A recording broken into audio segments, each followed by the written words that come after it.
I think that the spiritual path and the adoption path are not that far apart. What you do in both is that you hope for the face at the end of the game.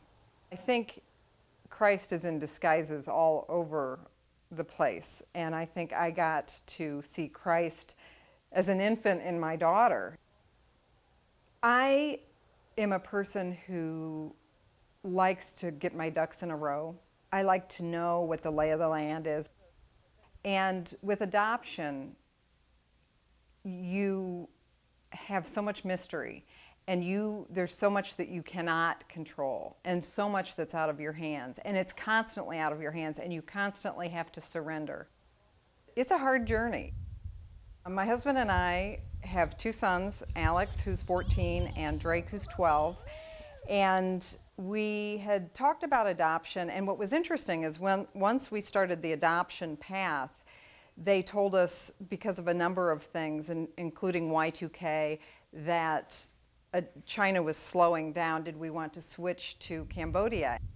I was really prayerful about it. I really want it to be China. It just felt in my heart of hearts that China was the way to go. So we stayed on the path to China, even though we were watching other people going with different countries and coming home sooner with children. So there were times when I really felt like, I don't know if I have the gumption to do this. And I have talked to parents now, because now the wait for China is about 3 years.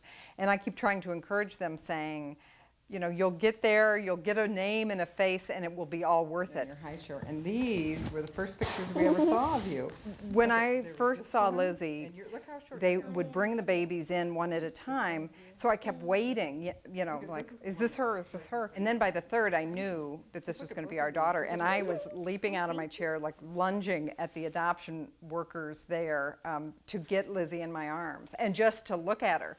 And it was thrilling. Thrilling isn't even the word.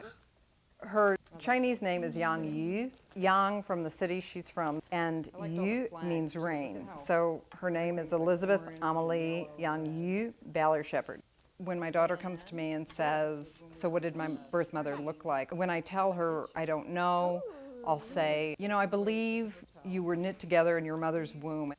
But I don't have answers for her. Lizzie responded one time after we were talking about how God knows what's going on. She said, well, that's good. Somebody better know what's going on.